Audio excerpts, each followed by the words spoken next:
A very good evening and thank you for joining us here on Rwanda Television for the English News Bulletin. We will begin with the headlines. On Friday, the Ministry of National Unity and Civic Engagement launched the 12th edition of the National Civic Education Program. Women who achieved some of their goals in 2024 emphasized that setting goals not only motivates hard work but also offers a clear framework for self-assessment.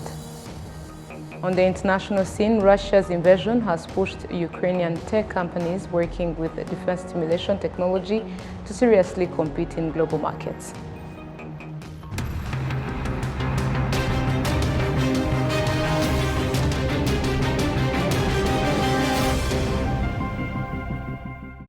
My name is Olive and it's always a pleasure to have you with us. Happy Friday. We hope you had yourself a productive day. Now let's dive in the news in details.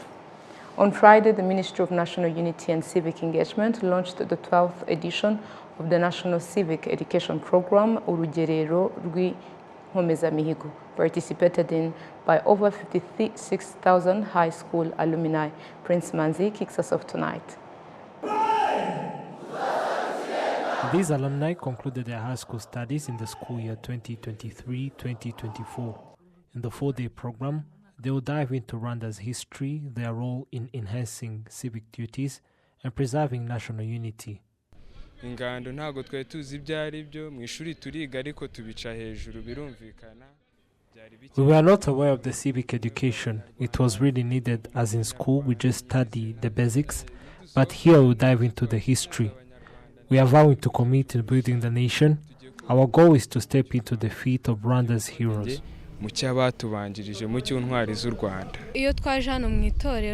When we come here, we learn a lot about patriotism and our role in the country's development.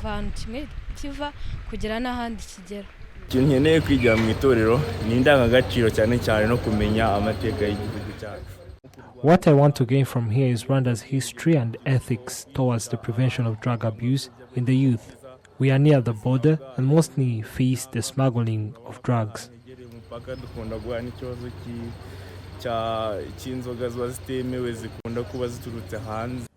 This civic education program is taking place in designated sites in every district across the country.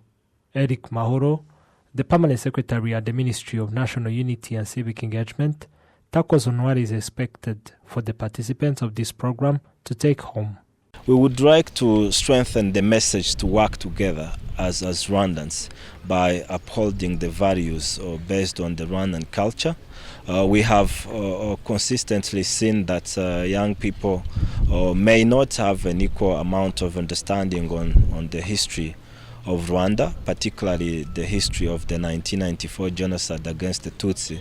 So one of the key messages we deliver here is the journey we walked as a country to reach the climax, which was the genocide, how the national unity was destroyed. But more importantly, what is being done and what has been done all along by the government of Rwanda to strengthen the national unity, which is what we want to build on for the national development. But it is also an opportunity to emphasize that the vision of this country is built around the culture of Rwandans, which places at the forefront the values and anti-values. It is therefore what we would like all the youth participating in this itorero to go home with. Since its initiation, this civic education program, Urugerero rw'Inkomezamihigo, has from years not only having the youth take crucial civic education lessons, but also physically help in the construction of basic infrastructure and provision of socio-economic services. Prince Manzi, RTV News. Thank you, Prince, for the details. Now, Kigali city residents and frequent visitors are urging authorities to promptly harvest roadside trees upon maturity to mitigate the risk of accidents. Prince Manzi once more. Kigali's streets are adorned with vibrant trees that enhance the city's beauty, provide a refreshing atmosphere, and help prevent desertification, earning appreciation from residents and visitors alike. Trees provide us with the air we breathe, and also contribute to the road safety. For example, when a car goes off-road, trees can act as a barrier, helping to prevent further damage or accidents.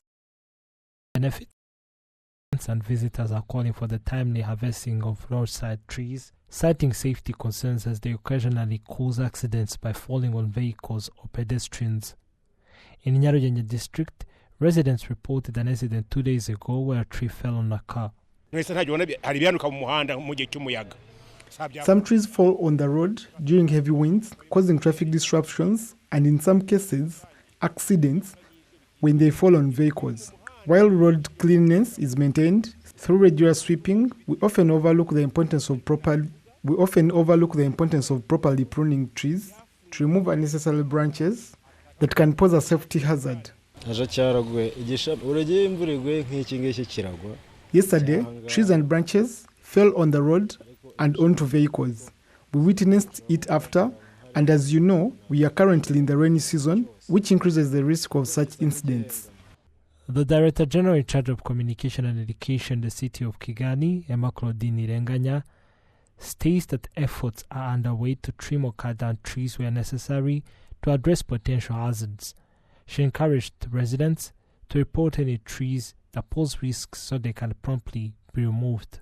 abakozi babishinzwe tugira abakozi babishinzwe guhera ku murenge ku rwego rw'akarere. We have personnel in charge at the sector, district and city levels who conduct evaluations and inspect roads to assess the condition of trees.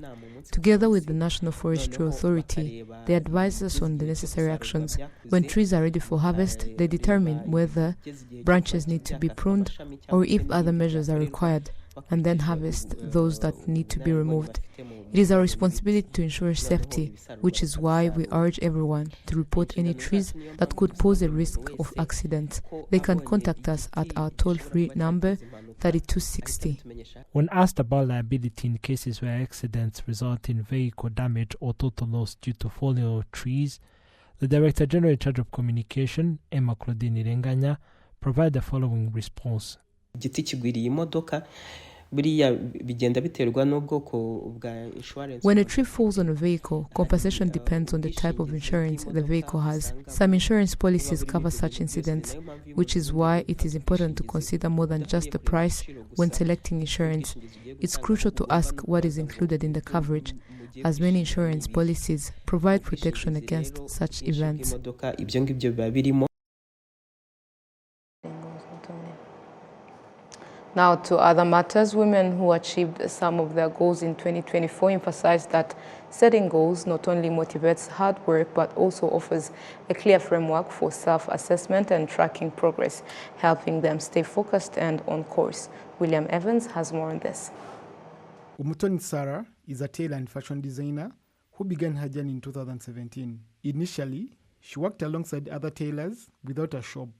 By the end of 2024, she is proud to have achieved one of the key goals. She is establishing her own clothing store, setting up a tailoring studio, and hiring a team of tailors to assist her in her business. I set a goal to stock ready-made clothes so that customers could find items available for purchase. I also aimed to increase the number of workers and expand my workspace to include both a shop and a dedicated sewing area. I'm grateful to say that I have achieved these goals. Rachel Iradukunda is proud to have achieved her goal this year of opening a coffee shop. Previously, she only offered takeouts, but now her customers can enjoy coffee in a comfortable space. I thank God because I had planned to expand my business. Previously, I couldn't find a space where my customers could sit, but now I can accommodate at least 50 people. It was a great goal I set for myself, and as 2024 comes to a close, I am proud to have achieved it. I started with just one worker, and we would work in shifts, but now I have around 10 workers. Sarah and Rachel both credit setting clear goals as the key motivator behind their success.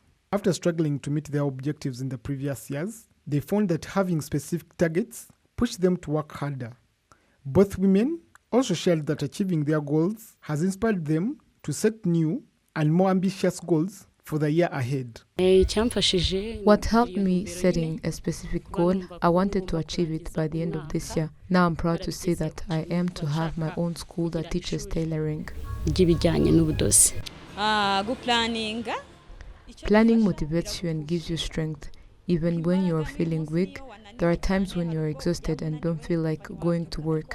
But when you remember the goals you've set, it pushes you to keep going. They encourage others, particularly women and girls, to work hard, to set clear time-bound goals, and stay committed to achieving them. According to Sarah and Rachel, without goals, it's impossible to know where you are headed or to measure the progress. I would advise them to first determine what they truly want. Once they have that clarity, they should ask themselves what it takes to reach that level and how long it will take. I would tell them that no work is too small and that they shouldn't underestimate. According to figures from the National Institute of Statistics, Rwanda's economy grew by 8.1% in the third quarter of 2024.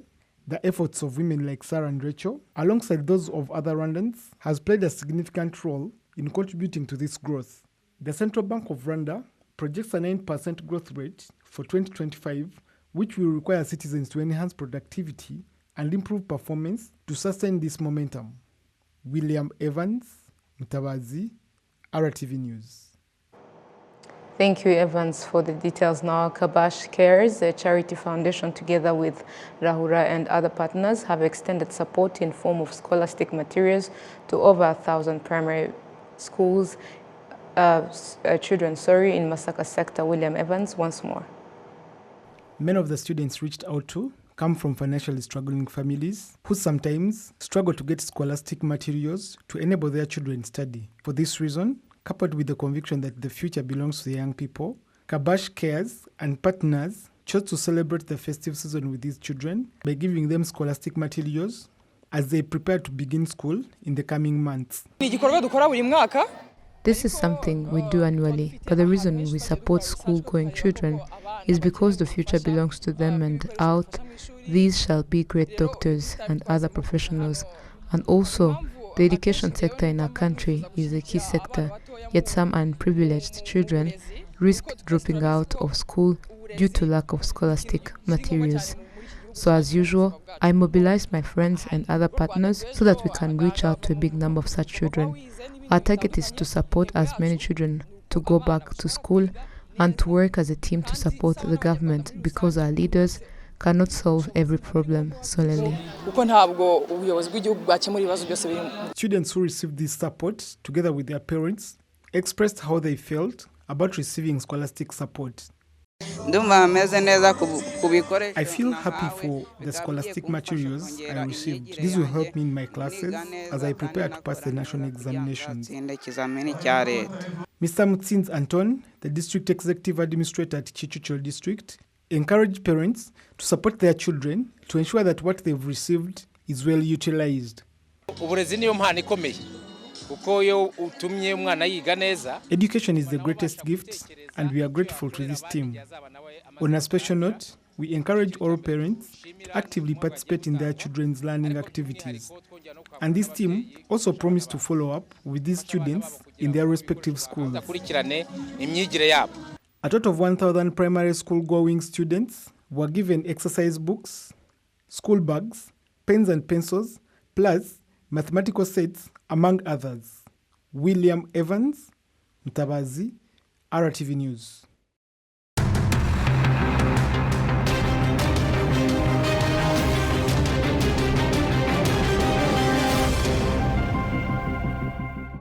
You're still watching RwandaTV News. Now let's take a look at what is happening beyond the borders of Rwanda. Russia's invasion has pushed Ukrainian tech companies working with defense stimulation technology to seriously compete in global markets.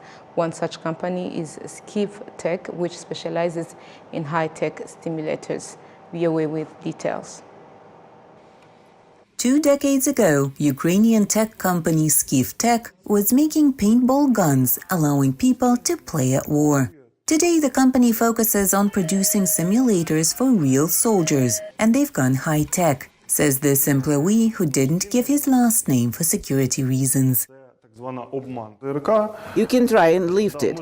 A real Stinger weighs 12-15 kilos. Ours is about 15 as well. The SCIF-TEC simulator is made to mirror the design and control elements of the U.S. Stinger portable anti-aircraft missile system. With this, Ukrainian fighters can train in real time and practice their shots. SCIF-TEC presented this simulator at the ITSEC 2024 exhibition, the world's largest modeling, simulation and training event. What we're making is quite unique. There are very few such inventions. In the 10 years SCIF-TEC has been working with the military, they've made 27 different simulators. Some simulate grenade launchers, others anti-tank and anti-aircraft missile systems. But Obad is most proud of the company's individual infantry kit. We make wireless sensors that help fighters simulate a realistic battle scene, while not needing to wear large, heavy vests. Sensors are much lighter than any American-made ones, and much more advanced. The kit allows fighters to practice various scenarios, while the instructor records everything and then analyzes the potential errors and areas for improvement, says Ilya, another employee who asked us not to use his last name. There are several settings. When the fighter is hit, it vibrates or sends a small shock wave. Obad says simulated training like theirs can increase the survival rate of Ukrainian fighters by 30%. But currently, only 15% of soldiers have access. The training centers transfer the simulators from one to another when they train certain units. Obad says the war pushes SCIF-TEC and other Ukrainian companies to work faster. He says they've gotten so good, he's trying to break into the US market. His first step was to work with local police. We serve as a technical contractor and deliver equipment for a company called DGN that's been supplying equipment for police training for the last 2 decades. Obad says he's working toward a day when he can focus on producing simulators for other countries because the fighting has ended in Ukraine. For Irina Salomka in Kiev, Ukraine, NRI's VOA News. To the United States, President-elect Donald Trump made immigration a key focus of his 2024 presidential campaign, and his incoming administration is planning stricter enforcement. VOA has more. In his presidential campaign, Donald Trump promised stricter border measures, including greater detention and deportation of undocumented immigrants. We're going to end up with the largest deportation in American history. We have no choice. Have no choice, right? Have no choice.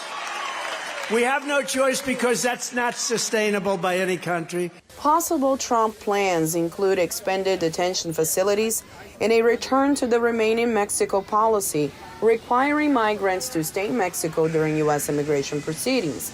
Trump's pick for border czar, Tom Homan, says tougher enforcement will focus on improving public safety and national security.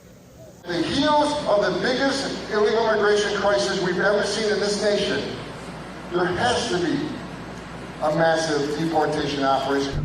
Some immigration experts say mass deportations weaken public safety by discouraging immigrants from reporting crimes. Immigrants are more likely than the average U.S.-born person to report crimes to the police. But studies have repeatedly shown that when indiscriminate enforcement increases in an area, that reduces that already high rate of crime reporting or higher rate of crime reporting among immigrants. If migrants do not have criminal records, Democratic and Republican administrations release them to await immigration hearings that may end with the incoming administration considering mandatory detention.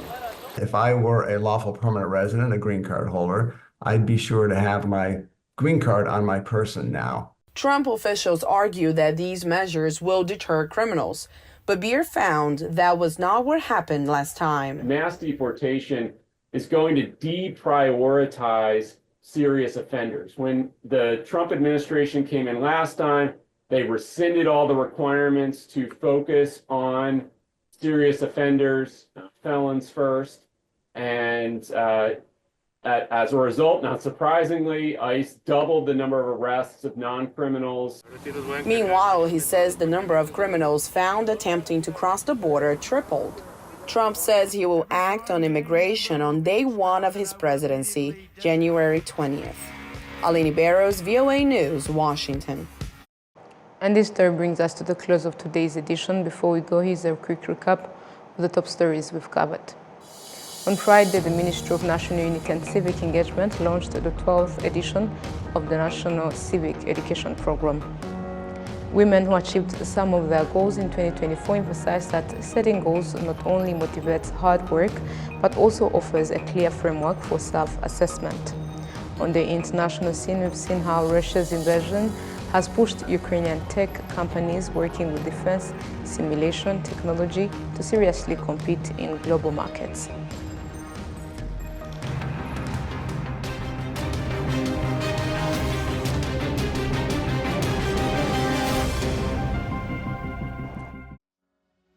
Concludes today's bulletin. Thank you for joining us. On behalf of the entire news team, we wish you a joyful festive season and a productive and restful weekend. Stay safe.